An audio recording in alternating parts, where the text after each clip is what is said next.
This is your Week 9 recap. Every now and then, I have to start the recaps off in a very raw way. No production, no music, no sketches, no voices, no championship belt. Just speaking to you very directly unless you guys have got this shit fucking twisted. You see, a couple days ago, I said that I was the second ranked team. By my power rankings, I was the second ranked team in the league. And I got a reaction from Jay, like, well, come on, you're putting yourself second. I mean, come on. And I'm sure everyone else who read the post probably felt that it was self-serving. But you see, here at the Recap Center, we discuss papers, Although most of the things that I say can be biased, who cares? It's a fantasy league. We're playing against each other. You don't like it? Make your own fucking recap, Eric. Okay? So what I come here to do is address the reasons why I am the second ranked team. I'm not even saying the best. I'm just saying the second. And you can look back at older recaps where at this point of the season, if I was totally out of it, I would never make a claim that I'm the second best team. It's real cool to not listen to the recaps and then assume that everything that I say on the recaps is just to inflate my team ego or my own ego. It's real cool to say that, but it's not accurate. So I'm stating that I am the second best team on paper, without a doubt, but the second best team nonetheless. If you take a look since week 5, when I got my very first victory because I opened up 0-4, since then, I've been 4-1 with 490 points. Paul has been 2-3 with 506. Andy has been 3-2 with 529. Ed has been 3-2 with 490 points. See, this is the reason why I said Andy's number 1, I'm second, Paul is third, and Ed is number 4. I put Eric and Dro to be tied up at 5th. Eric has been 3-2 with 426 points, and Dro has been 3-2 with 453. Jay's been scoring pretty well himself with 497, with also a record of 2-3, like Paul's. But we'll get to Jay's team and whether he's made an improvement since that trade in just a second. The second best team in the league for another reason. Not just because, since week 5, since I actually got into the game, like I knew I would, having the best record over the past 5 weeks. And remember, had I not lost to Eric, which yes, it's a loss in the column technically, but anybody who's actually won games will understand what I say when I say this. The losers won't understand this because all they ever look at is just wins and losses. They don't understand the capability of a team because they always sort of, subjugate their own ambition and their own team based on their record. So if they're like 2-4, that's it to them. They're done and they fucking just die, which is why most of their seasons don't work out. Oh, I'm venomous this week. My team is 5-0 in my mind since week 5. Of course, we lost to Eric, but just the mere fact that it was just the injury to Mahomes, and then it was the injury to Thielen, and then the fact that I got a 0 for my defense and still lost by 3 games, I'm like, all right, my team is exactly where I knew it would be. Obviously I'm 4-1, but in my mind, I've won 5 straight games. I've won 5 straight games. Technically, I've won 2 straight games, but my team has honestly won 5 straight games. If you feel any way about that, that's your issue. And since then, none of these teams have had to deal, and the top 3 teams that I've mentioned, not Eric and Dro, it's, they're in a separate tier. Ed, Andy, or Paul haven't dealt with injuries. They haven't dealt with any injuries. I've dealt with the injury to Mahomes, and I've dealt with the injury to Thielen. That's my best fucking player in Mahomes and my best wide receiver in Thielen. He's consistent. Look at his first few weeks. So even with that, I only have 16 less points than Paul and 2 more victories. If I had Mahomes throughout this whole run, obviously I would be 5-0 and I would probably have more points than Andy over this 5-week period. So as it stands, I am the second best team in this league, because you've seen what happens to Andy if he doesn't have McCaffrey. He lost in week 7 to Jay. You've seen what happens to Paul when he doesn't have the Patriots defense scoring 34 points. He loses. And he has terrible judgment because he sat Drew Brees just a couple weeks ago and he could have beat Ed by 1 point. Second best team in the league. And as soon as we finish week 9, we'll be number 1. So as I said, this is your week 9 recap. And what I want to do is take a look at this trade that was done just a couple of days ago by Dad Bod and Rolo Thomasy.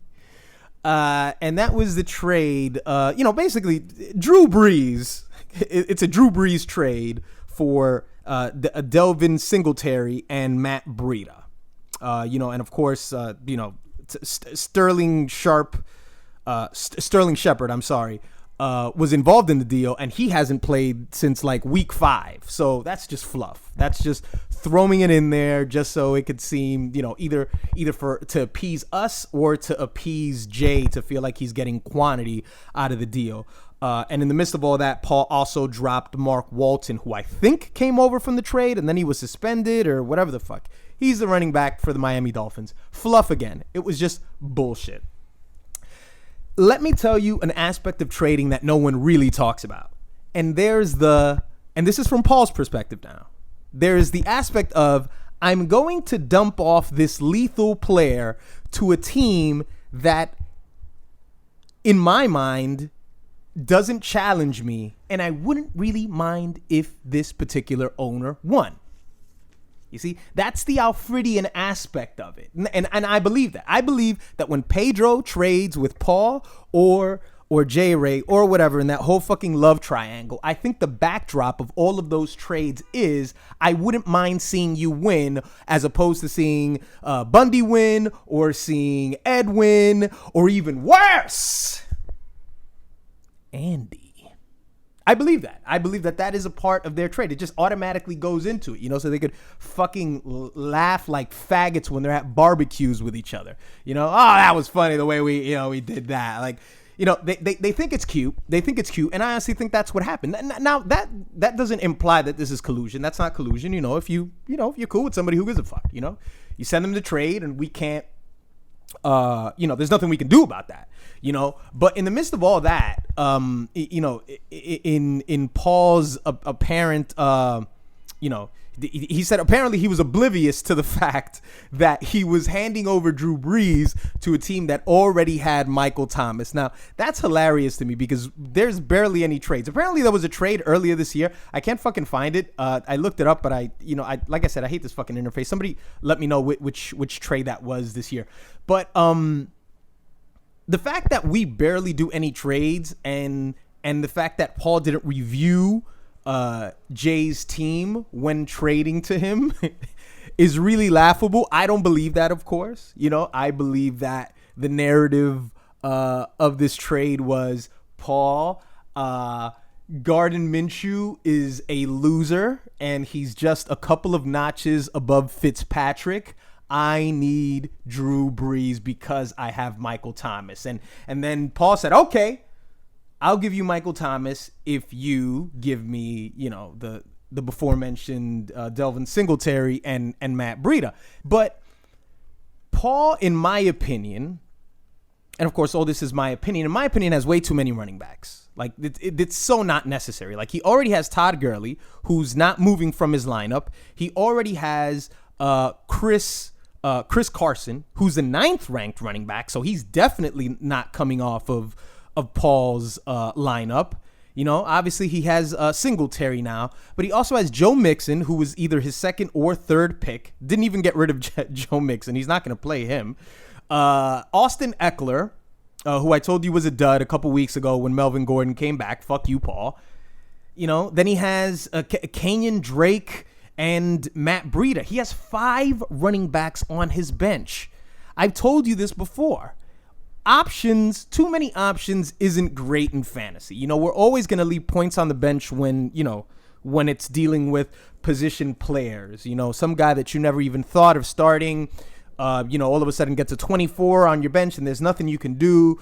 But too many options, it's not good. It's like the early days of Netflix, when they had just a bunch of shitty shows, but some good movie options. So you spent like the first 45 minutes on Netflix actually looking for the film, and then you pick something to watch. It's like going to a diner at 4:00 in the morning and it's like 5 or 6 pages of pancakes and burgers and everything. No, you want a set menu. You want to just make a decision. Which part of this trade Paul helped himself out because of that? Because in my opinion, dumping off Drew Brees does nothing but great things for Paul. There's no point in having Lamar Jackson, who is the 3rd ranked quarterback with 196 points. 196 points. There's no point in taking him off the lineup, putting him on the lineup, taking him off the lineup, putting him on the lineup. You take away his value and, your team really suffers. I mean, with exception to a couple weeks ago. And what was the point of this? What was the point of getting Drew Brees if a couple of weeks ago you were just going to play Josh Allen, whatever his name is, the Buffalo quarterback, and then you lost because of that. You see, I don't understand the method to how you guys move and how you guys work. But I do believe that Paul did himself some good because he that's it, make a decision. Lamar Jackson, who probably by the end of this season is going to be, at a higher ranking than a Drew Brees. But we go back to Jay, and Paul made Jay's team so much stronger. I told Jay that I can't put him in the 5th slot, because I feel like Eric and Dro have been better, and they have been better over the past few weeks. They haven't scored as many points as Jay Ray, but the fact that he had Gardner Minshew on his team, makes his team take an L. But Jay rectified that. He changed that, and now he has a Hydra.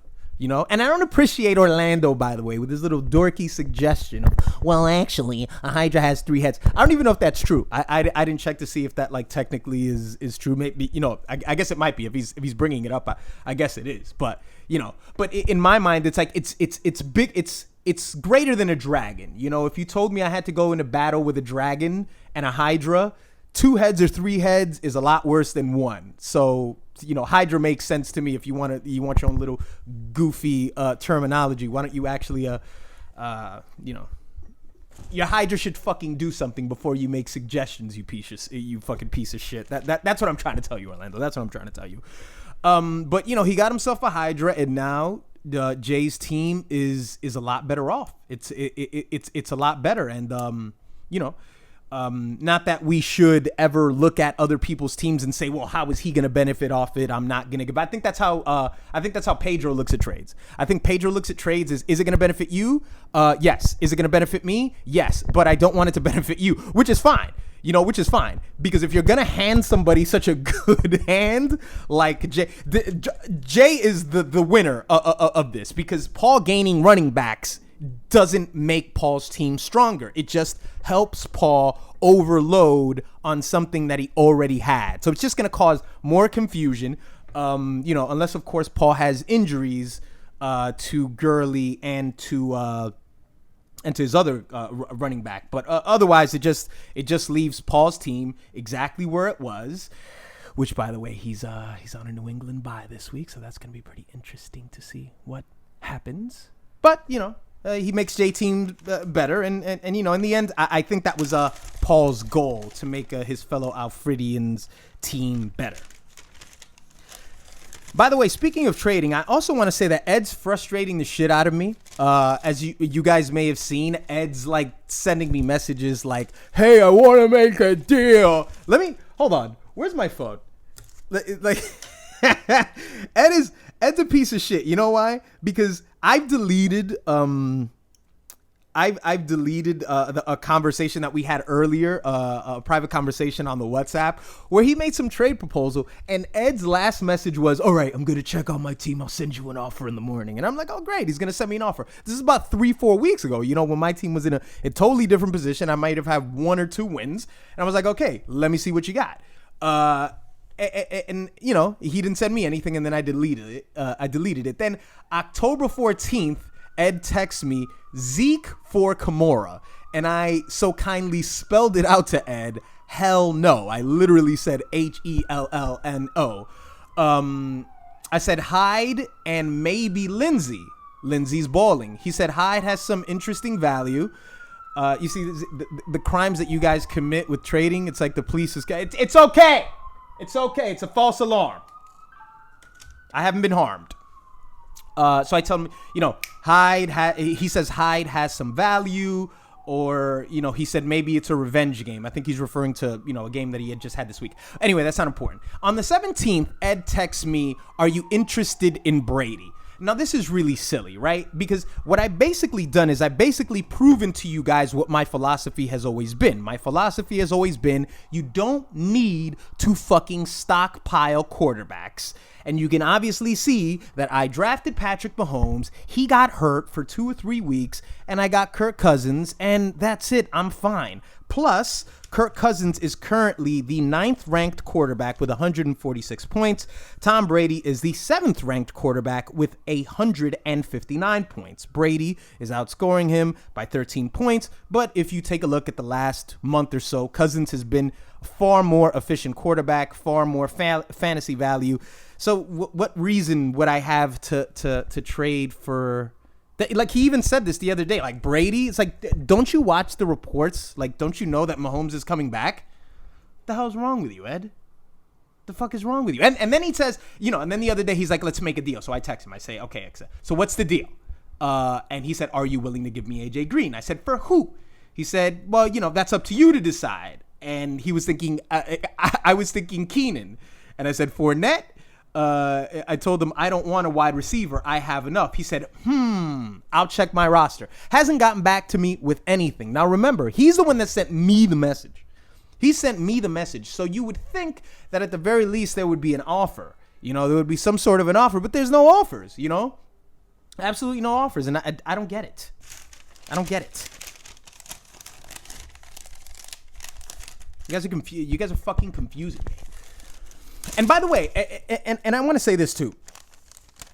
No one ever sends me offers. Like, I think I have the least amount of trades. If there was some way to look back in the activity, that would seem like a big headache unless there's a tab that brings up all trades. I'm not aware of it. But no one ever trades with me. No one sends me any trades. I don't know. It's because if I make myself hateable when I do these recaps, or because you guys... you know, think that I'm like cynical about every, you know, move that you make. And I've done trades before. I think the last trade that I made was about 2 years ago. I think it was with Paul. It was like involving Lamar Miller. I think I'd gotten Lamar Miller from... No, I think it was David Johnson. I think it was. But, you know, no one sends me any offers, man. I'm really hurt about that. But, you know.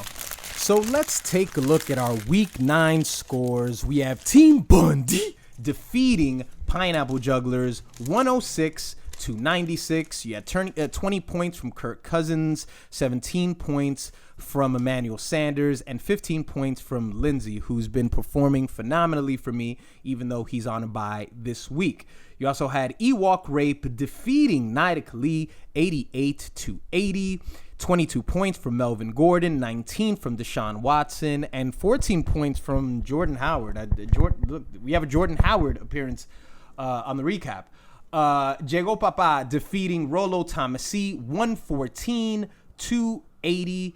34 points from Christian McCaffrey. Andy should change his name to Christian McCaffrey and the McCaffreys. I mean, that's realistically, that's the only thing that's happening here. And Paul, if he doesn't get 34 points from his defense, is just a regular team that at this point I'm just placing third because his record is good. So he just, you know, realistically, we're a couple of weeks away from Ed taking that slot away from Paul. And Paul thinks I'm fucking joking, but I'm not fucking joking. We also have Team Fuck You defeating Dad Bod, 94 points, 264, 27 points from Tyler Lockett, 18 points from Marvin Jones Jr., and 17 from the Dallas defense. Jay getting the most production out of DeAndre Hopkins with 10 points. So, of course, Jay does walk away with the Child Please Award for or the Tito Award. I heard somebody mention it, the Tito Award. Maybe it's still the Tito Award. Am I insulting Ed too much by calling it the Child Please Award? Maybe I am. But nonetheless, he walks away with the award. And, of course, Andy walks away with the Kirk Cameron Award for Fantasy Excellence. Andy's got a few of those this season. To finish out the Week 9 scores, we have the Green Ranger defeating the Black Cat. This is another problem with that, right? And to me, this reflects on your value as a fantasy owner. And it's the fact that Ed is very impulsive. And another thing that I'll mention, Ed is very impulsive, so he'll experience what he experienced during that game, and then he'll rush and change his team's name the same way he would if he was in a Week 13 conundrum and he would impulsively make a stupid decision and switch it out because he's nervous and because he's in the moment. Ed's done things like this in the past. Is exactly what Paul did when he didn't play Drew Brees. It's that impulsive, that kind of like cute, like, oh, I want to change things and make now moves instead of just making permanent strong moves. And plus, what you do is you taint your team. You taint your team to be cloaked with failure. When Joe when Joe's name was Playoffs for a few years, my name was actually Playoffs for a quick stint, like maybe a couple weeks. I called my team Playoffs. That was very, that might have been in 09 or 08. But I quickly changed it to Team Bundy. But when you call your team Playoffs, what's connected to that is it's losing. Losing is connected to that. And so is Child Please. And now the Black Cat. So your team is cloaked with failure, It's like the Boston Celtics changing their name to the Bill Buckners. You know what I'm saying?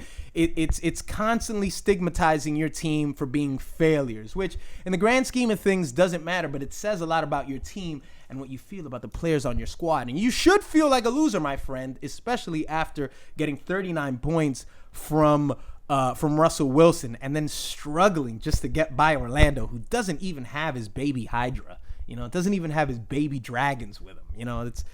It's really pathetic, Also, let's take a look at the top scorers in the league. We have Paul at top with 969 points. Andy in the number 2 slot with 966. Team Bundy with 881, the Black Cat with 844, and Dad Bod with 834. Did I say 834 for Ed? 844 for Ed and 834 for Dad Bod, and the rest of you aren't even worth mentioning. So this week, there's a big matchup. There's several big matchups this week. There's me versus Andy. There's Dad Bod against Rolo Thomasy. Who else do we have? We have Pedro against Joe's done. We have Eric who's on the come up. Eric's team hasn't been that bad over the past few weeks. Like I've told you, he's 3-2 with 426 points. He's going up against Ed. And what I will say, well, we'll get to that matchup in a second. But, okay, so you have Jago Papa going up against Team Bundy. And as I said, Andy is the number 1 team in the league. And this is just a fact. The reason why Andy is number 1 isn't just because he has Christian McCaffrey. It's because Andy has the best core of any team. He has the best running back core. It is better than in my opinion, I have the best wide receiver core. It's better than my wide receiver core. And he has Delvin Cook, who is the 2nd ranked running back. He has Derek Thomas, Derrick Henry, who's the 5th ranked running back. And Christian McCaffrey, who is number 1.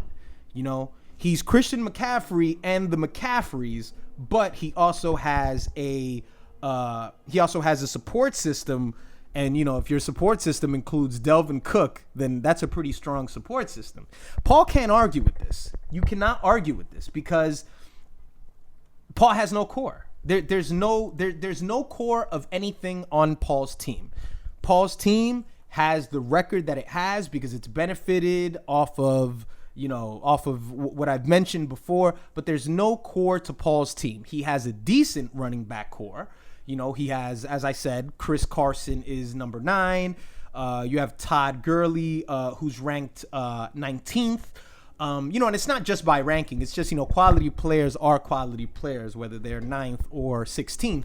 But there's not really a strong core there. Minnesota is suffering. Adam Thielen is suffering, from his injury. And I think that's affected Stephon Diggs. I think when they're both on the field and they're both healthy, it benefits both of them. But there's nothing else to Paul's team other than Lamar Jackson. And guess what? We all have strong quarterbacks. We can all meet Lamar Jackson at the summit. We can all meet him at the top. So what else does Paul have? He really doesn't have anything. He's an average team who started off very strong, and he's at the number 3 slot. Fuck you, Paul.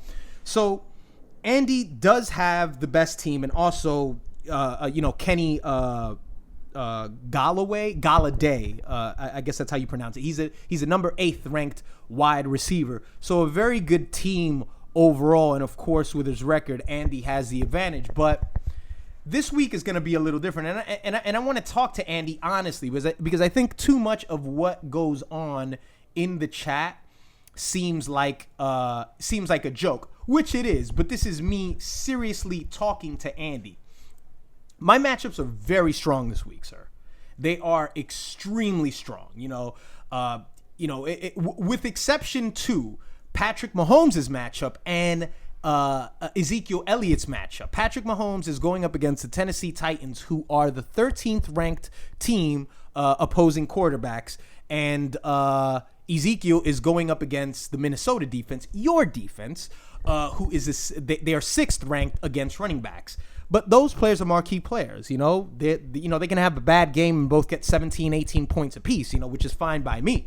But I also have David Montgomery against the worst running defense. AJ Green, who's on the fence. I'm not sure if I'm going to start him, whether he's going to play or not. At the moment, he's actually questionable, and they dropped him down to 0. So AJ Green may be out of the equation. I also have Mike Williams tonight going up against the 31st ranked defense against passers. Then Travis Kelce against the 18th ranked team against Tennessee, against tight ends. And my defense is up against Miami. So, that's pretty self-explanatory. My matchups are so good, and you have so many buys at this point that I would strongly give my team the edge. I don't think I'm going to blow Andy's team out. I think this is going to be sort of a 10 to 15 point affair. Andy's not going to get his ass whooped, which is why I say that probably by the end of this week, Andy's still going to be the number 1 ranked team, unless it's a fucking blowout. And I gained 60 points on Andy, which would, let's see in the papers, 60 points on Andy, which, that's pretty much the gap.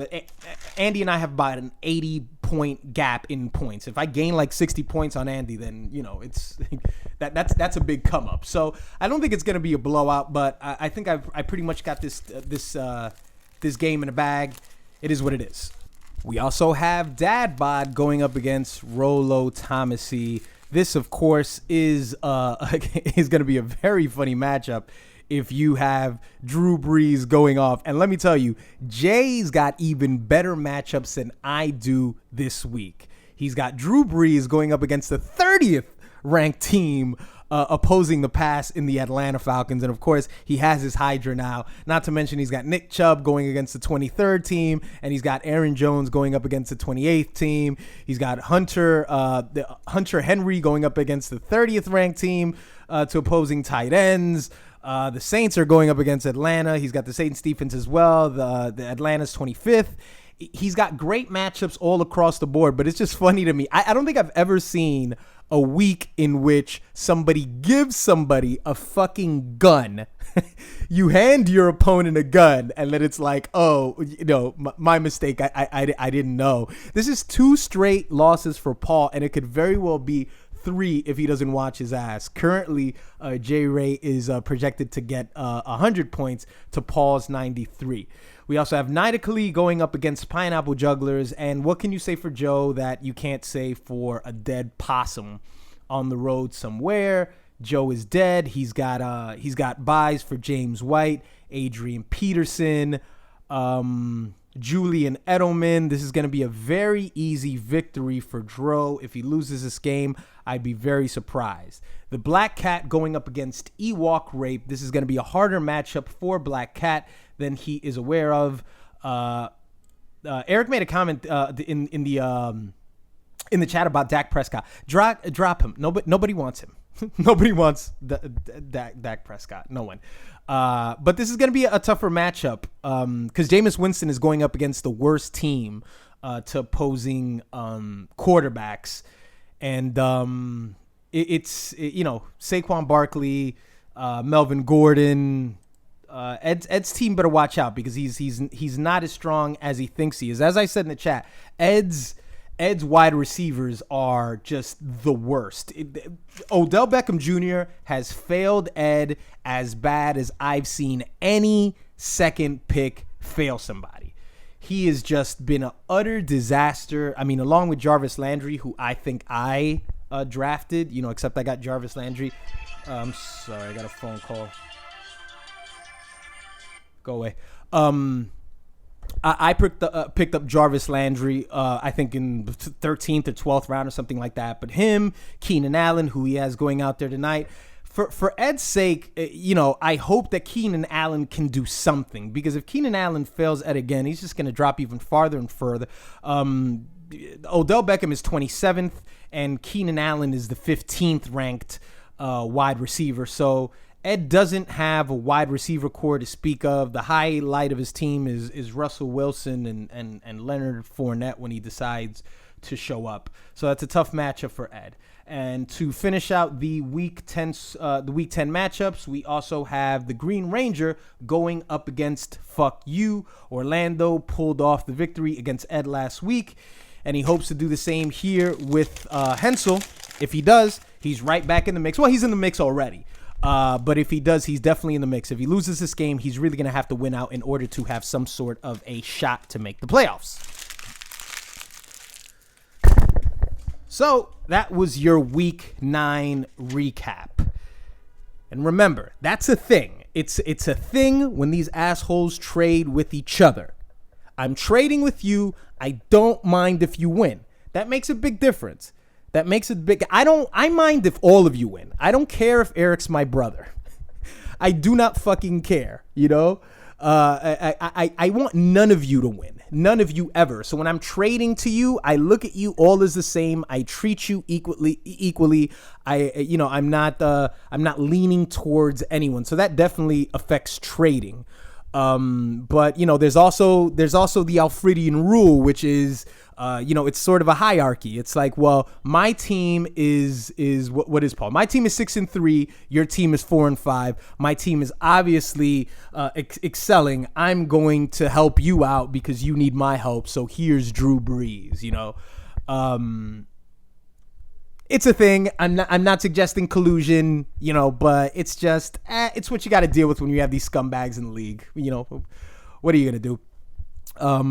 But as always, may your quarterbacks get hurt. Oh, before I do that, let me just say that yes, if I haven't yet proved to you that I am the second ranked team, okay, fine. Put me in the third, put me in the fourth. But what you're not gonna do is try to convince me that my 4 wins are in some way it puts me in a box, in the same league as teams like Hensel or teams like Orlando, teams who have 4 wins or 3 wins. No. That's not how this works. That's not how my power rankings work. This is my opinion, okay?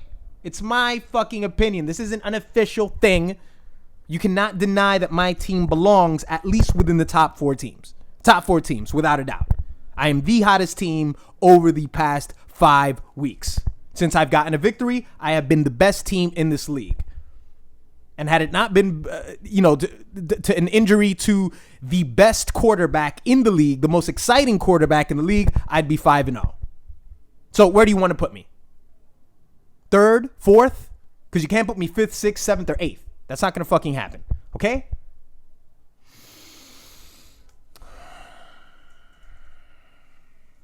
Hey, Ed.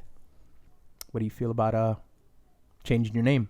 Are you going to carry this name out until next year? So that's it. Your team is just the Black Cat. So the story behind that is I lost once, and a cat put some curse over Jason Witten, and now I lost. That's your story? That's your story. So you're going to win the championship, and your name's going to be Black Cat. Is that what it is? Okay, got it. Okay. I just want to clarify a few things before you finish the recap. So, as always, may your quarterbacks get hurt before they leave the locker room. May your running backs pull their hamstrings. And may your wide receivers get arrested for marijuana possession. Go fuck yourselves.